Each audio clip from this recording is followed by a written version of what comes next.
Shimul Memorial north school and college আয়োজিত আজকের এই ভার্চুয়াল ক্লাসে আমার প্রিয় শিক্ষার্থীদের জানাই স্বাগতম। প্রিয় শিক্ষার্থীরা, আশা করি আল্লাহর অশেষ রহমতে তোমরা ভালো আছো। আমিও তোমাদের দোয়ায় ভালো আছি। দেখতে দেখতে আমরা কিন্তু দ্বিতীয় সাময়িক পরীক্ষার কাছাকাছি চলে এসেছি, তাই না?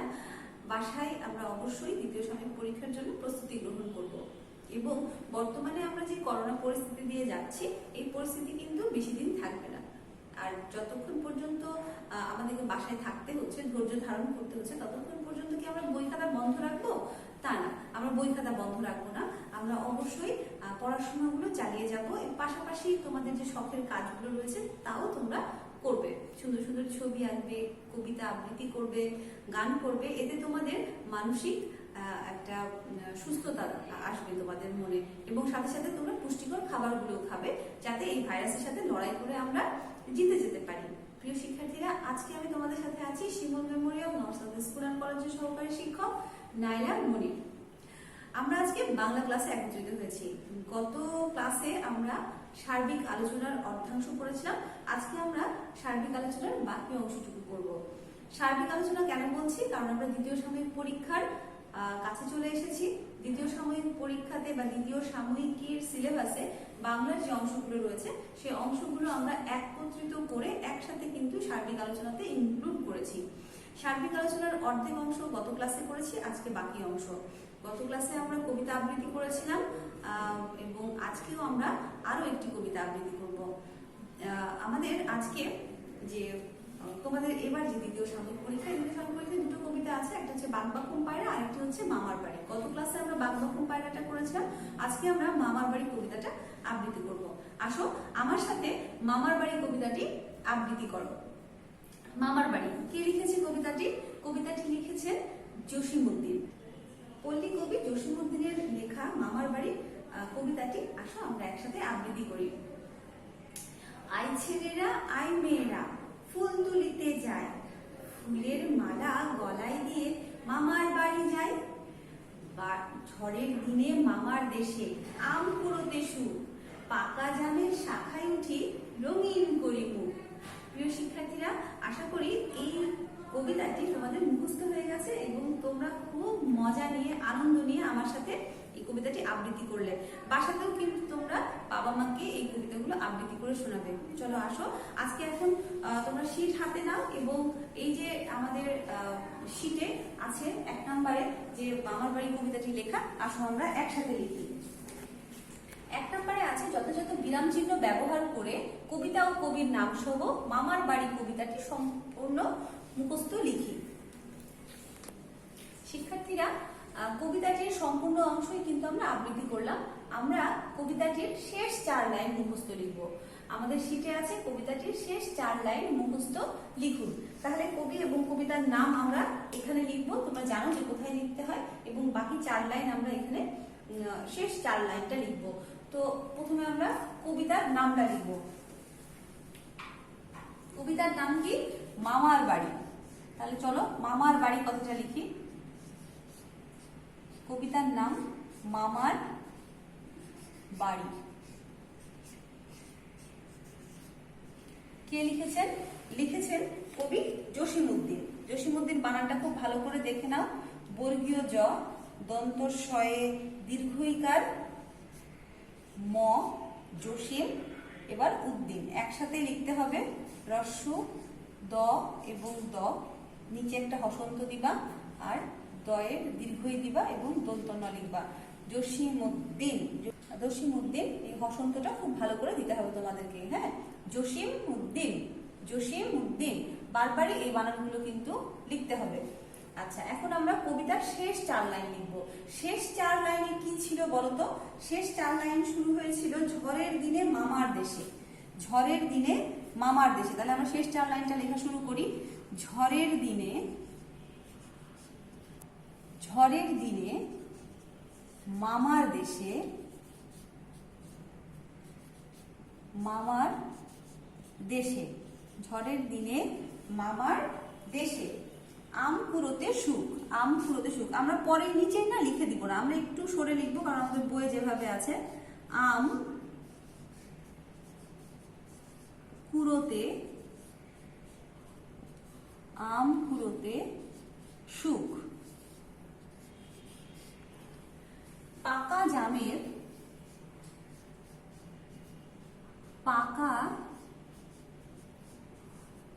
জামের শাখায়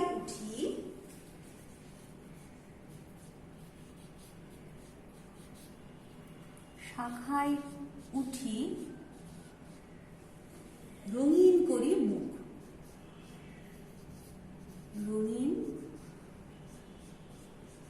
রঙিন করি মুখ। প্রিয় শিক্ষার্থীরা, খুব ভালো করে খেয়াল করো, আমি কিন্তু একটা লাইনেও বিরাম চিহ্ন ব্যবহার করিনি। শেষ লাইনে একেবারে এসে একটি দাড়ি। এই 4 লাইনে বিরাম চিহ্নের অবস্থা এরকমই আছে। হ্যাঁ, এখানে কোনো কমা বা দাড়ি লাইনগুলোতে হবে না। তোমরা অবশ্যই বিরাম চিহ্ন খেয়াল করবা এবং তার সাথে খেয়াল করবা যে বানানগুলো ঠিক হচ্ছে কিনা। এই যে কুড়াতে নাই, এখানে কুড়োতে আছে। তারপরে পাকা জামের, আমের না, এগুলো খেয়াল করতে হবে। জসীমউদ্দিন বানানটা খেয়াল করতে হবে। এখানে কিন্তু কবির নাম এবং কবিতার নামের উপরে মার্ক থাকে। সো খুব ভালো করে তোমরা এটা লিখবে। আশা করি তোমরা শীটেও আজকে লিখেছো। এবার আমরা শীটের 2 নম্বরে যাব। শীটের 2 নম্বরটা খেয়াল করো। দেখো 2 নম্বরে লেখা আছে সঠিক উত্তরে টিক চিহ্ন দিই। সঠিক উত্তরে টিক চিহ্ন দিব। প্রথম যে প্রশ্নটা তা হচ্ছে গাছের ডালে ছিল একটি, গাছের ডালে, আমরা পিঁপড়ে ও ঘুঘু কবিতাটি পড়েছি, গল্পটি পড়েছি। সেই গল্পতে আছে গাছের ডালে কে ছিল? পিঁপড়ে ছিল, ময়না ছিল নাকি ঘুঘু ছিল? কে ছিল? ঘুঘু। তাহলে আমরা ঘুঘুর এখানে টিক চিহ্নটা দিব। শীতে খ নম্বরে দেখো, ঘুঘু পিঁপড়ের দুষ্টু বন্ধু নাকি ভালো বন্ধু নাকি খারাপ বন্ধু? কি বন্ধু? দুষ্টু বন্ধু, ভালো বন্ধু নাকি খারাপ বন্ধু? কি বন্ধু ছিল? ভালো বন্ধু হয়ে গেছিল, কারণ কি পিঁপড়েকে ঘুঘু বাঁচিয়েছিল। তারপরে গ নম্বরে দেখো, দূর আকাশে ড্যাশ হাসে। দূর আকাশে ড্যাশ হাসে, কি? চাঁদ, মেঘ নাকি সূর্য? দূর আকাশে সূর্য হাসে। তাহলে আমরা সূর্যকে টিক দিব। আবার ঘ নম্বরে আছে মামার দেশে কি কুড়োতে সুখ?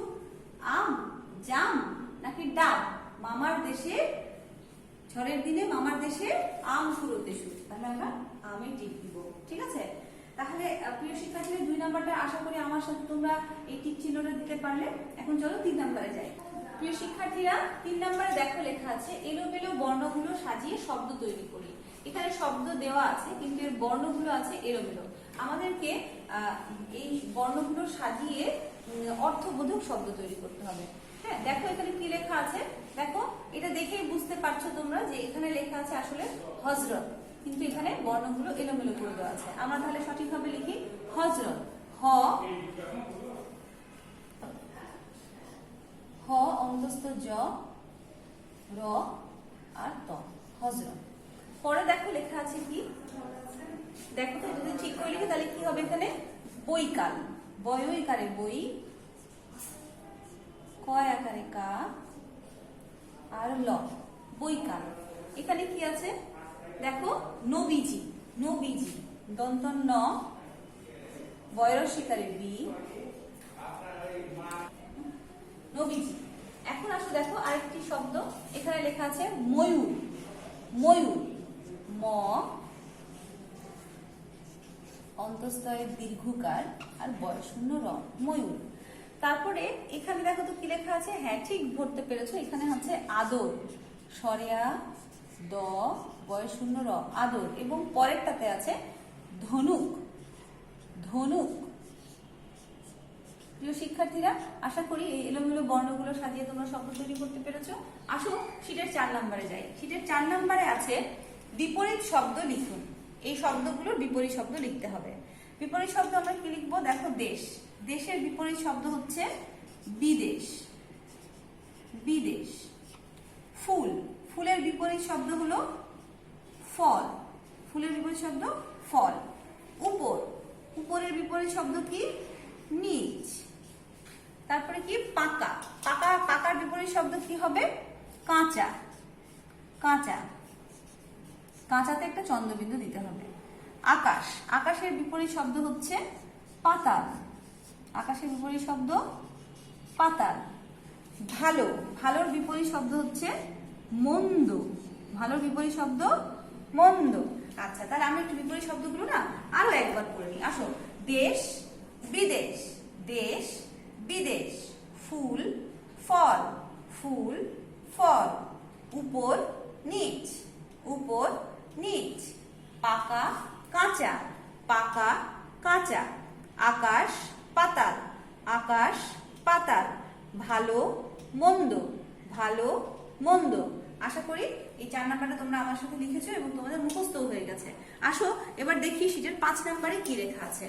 5 নাম্বারে লেখা আছে বাক্য গঠন করুন। 5 নাম্বারে লেখা আছে বাক্য গঠন করুন। কিছু শব্দ দেওয়া আছে, শব্দগুলো দিয়ে আমাদেরকে বাক্য গঠন করতে হবে। তোমরা পেন্সিলটা খুব সুন্দর করে শার্প করে নাও এবং এই বাক্যগুলো আমার সাথে লেখো। দেখো প্রথমে আছে নদী। নদী দিয়ে আমরা কি লিখবো? নদীতে অনেক ঢেউ, নদীতে নদীতে অনেক ঢেউ, নদীতে অনেক ঢেউ। ঠিক আছে, দাঁড়িয়ে দিবে। এটা একটা সব বাক্য লিখলাম আমরা। তোমরা ইচ্ছা করলে আর অনেক কিছু লিখতে পারো, বাংলাদেশ নদীর দেশ এটাও লিখতে পারো, পদ্মা একটি নদীর নামটাও লিখতে পারো। এবার আসো দৌড়। দৌড় শব্দটি দিয়ে কি আমরা বাক্য লিখতে পারি? যে সে দৌড়ে প্রথম পুরস্কার পেয়েছে। সে দৌড়ে প্রথম হয়েছে, পুরস্কার পেয়েছেও লিখতে পারি। সে দৌড়ে প্রথম হয়েছে এটাও লিখতে পারি। তোমরা আরো কিছু লিখতে পারো, যে আমি দৌড় খেলায় অংশগ্রহণ করেছি, তাও লিখতে পারো। ঘুড়ি, ঘুড়িটি অনেক সুন্দর। আমরা কিন্তু এখন আকাশে দেখছি যে খুব সুন্দর সুন্দর ঘুড়ি। তাহলে কি লিখতে পারি? ঘুড়িটি খুব সুন্দর। এটাও লিখতে পারি আমরা যে আমার একটি সুন্দর ঘুড়ি আছে। হ্যাঁ, তো তোমরা ইচ্ছা করে তোমাদের মতো করে বাক্য লিখতে পারো। প্রাণ, প্রাণ দিয়ে আমরা কি সব বাক্য লিখতে পারি? যে সে প্রাণে বেঁচে গেল, সে প্রাণে বেঁচে গেল। অনেক সময় আমরা এই কথাটা বলি, তাই না? সে প্রাণে বেঁচে গেল। ঠিক আছে, সে প্রাণে বেঁচে গেল। এখানে চন্দ্রবিন্দু একটা দেবে। সে প্রাণে বেঁচে গেল। তৃণ, তৃণ মানে আমরা জানি কি ঘাস। তো তৃণ কে খায়? মৃগ। তো আমরা লিখতেই পারি সরি, মৃগ ছানা তৃণ খায়, মৃগ ছানা তৃণ খায়। আচ্ছা, এবার আসি মুকুল। এই মুকুল শব্দটা দিয়ে আমরা বাক্য কি লিখবো? যে আম গাছে অনেক মুকুল ধরেছে।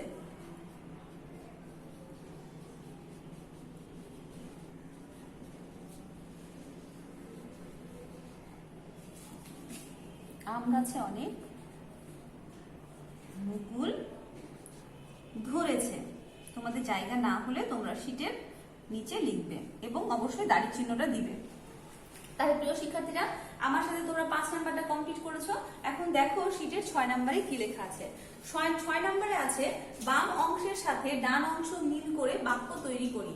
দেখো মিলকরণ এখানে আছে, বাম অংশ ডান অংশ, কিছু কথা লেখা আছে, আমরা মিল করে পুরো বাক্যটা সম্পূর্ণ করব।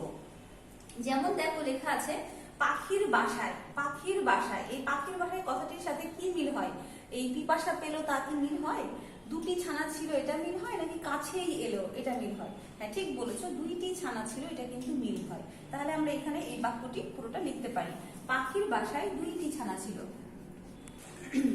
পাখির বাসায়, পাখির বাসায় দুইটি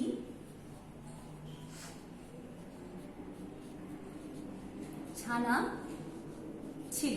প্রিয় শিক্ষার্থীরা, আমাদের এখানে দেখে দেখে লিখতে অনেক সময় ভুল হয়ে যায়, তাই না? তাই তোমরা করবে কি, সুন্দর করে স্কেল দিয়ে আগে এভাবে মিল করে নেবে।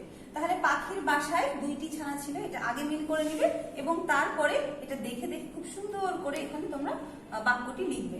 এরপরে আছে পিঁপড়ের খুব। পিঁপড়ের খুব কাছে গেল, এরকম হবে কি না? পিঁপড়ের খুব পিপাসা পেল। তাহলে পিঁপড়ের খুব পিপাসা পেলোর সাথে মিল যেহেতু হবে, তাই আমি মিল করে দিলাম এবং এরপরে আমি খ নাম্বারে এটা লিখবো। পিঁপড়ের খুব পিপাসা পেল, পিঁপড়ের খুব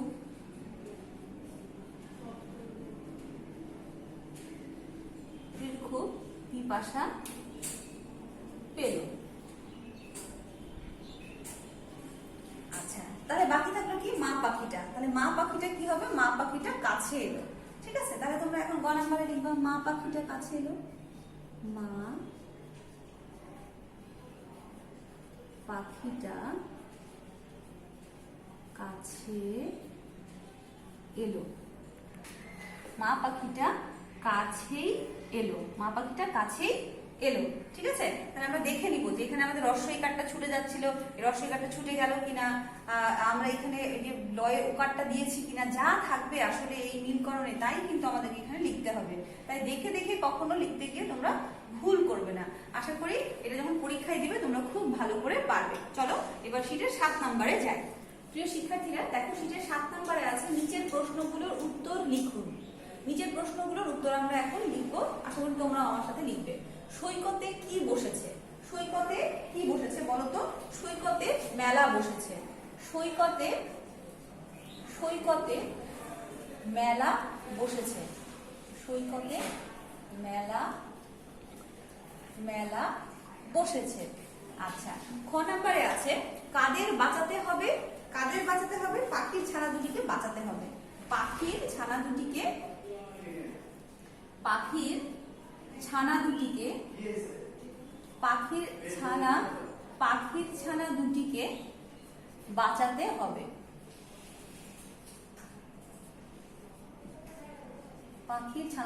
বাঁচাতে হবে। বাঁচাতে চন্দ্রবিন্দু অবশ্যই দিবা। কে প্রাণে বেঁচে গেল? কে প্রাণে বেঁচে গেল? পিঁপড়ে প্রাণে বেঁচে গেল। পিঁপড়ে প্রাণে বেঁচে গেল। পিঁপড়ে চন্দ্রবিন্দু হবে। পিঁপড়ে প্রাণে বেঁচে গেল। পিঁপড়ে প্রাণে বেঁচে গেল। এটা আমরা সবাই জানি এবং বহুবার এই উত্তরগুলো আমরা লিখেছি, তাই না? পানি পান করতে গিয়ে পিঁপড়ের কি হলো? পানি করতে গিয়ে পিঁপড়ের কি হলো? পানি পান করতে গিয়ে পানি পান করতে গিয়ে, তোমরা হাতে লেখাটা সুন্দর করে লিখবে, হ্যাঁ? করতে গিয়ে পিঁপড়ে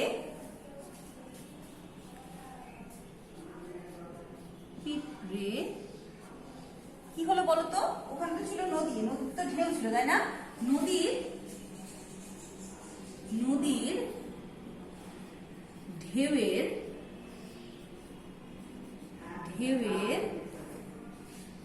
ধাক্কায় কি হয়েছিল? ভেসে গেল। ধাক্কায় ভেসে গেল। ঠিক আছে, আচ্ছা আমরা এটা একটু পড়ে নিব, খুব ভালো করে পড়ে নিব যাতে আমাদের ভুল না হয়। সৈকতে কি বসেছে?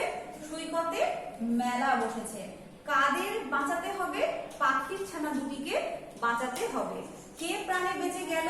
পিঁপড়ে প্রাণে বেঁচে গেল। পানি পান করতে গিয়ে পিঁপড়ের কি হলো? পানি পান করতে গিয়ে পিঁপড়ে নদীর ঢেউয়ের ধাক্কায় ভেসে গেল। প্রিয় শিক্ষার্থীরা, আমরা কিন্তু এই প্রশ্নটা খুব ভালো করে মুখস্থ করব এবং বারবার বাসাতে না দেখে লেখার চেষ্টা করব। আমার ছোট্ট সোনামণিরা, আমরা কিন্তু আমাদের সিলেবাস সম্পূর্ণ করলাম। আমাদের যে সার্বিক আলোচনা ছিল, সার্বিক আলোচনা কমপ্লিট করলাম। আমাদের এখন সামনে আছে দ্বিতীয় সাময়িক পরীক্ষা। এই দ্বিতীয় সাময়িক পরীক্ষার বাংলা পরীক্ষা আমাদের খুব ভালো করে আমরা দিতে পারবো আশা করি। এবং তোমরা বাসায় বেশি বেশি করে প্র্যাকটিস করবে, বানানগুলো প্র্যাকটিস করবে, হাতের লেখাটা হবে খুব সুন্দর, পেন্সিলটা শার্প করে নেবে। আমরা অন্তর থেকে তোমাদেরকে দোয়া করছি তোমরা সুস্থ থাকো, সুন্দর থাকো এবং এই যে করোনাকালীন সময়ে তোমরা যে আমাদের সাথে এই যে সহযোগিতা করছো, অনলাইন ক্লাসটা করছো, এই জন্য তোমাদেরকে অসংখ্য অসংখ্য ধন্যবাদ। আমরা আবারও ক্লাসে একত্রিত হব আমাদের পরীক্ষার পরে। ততক্ষণ পর্যন্ত তোমরা ভালো থাকো। আল্লাহ হাফেজ।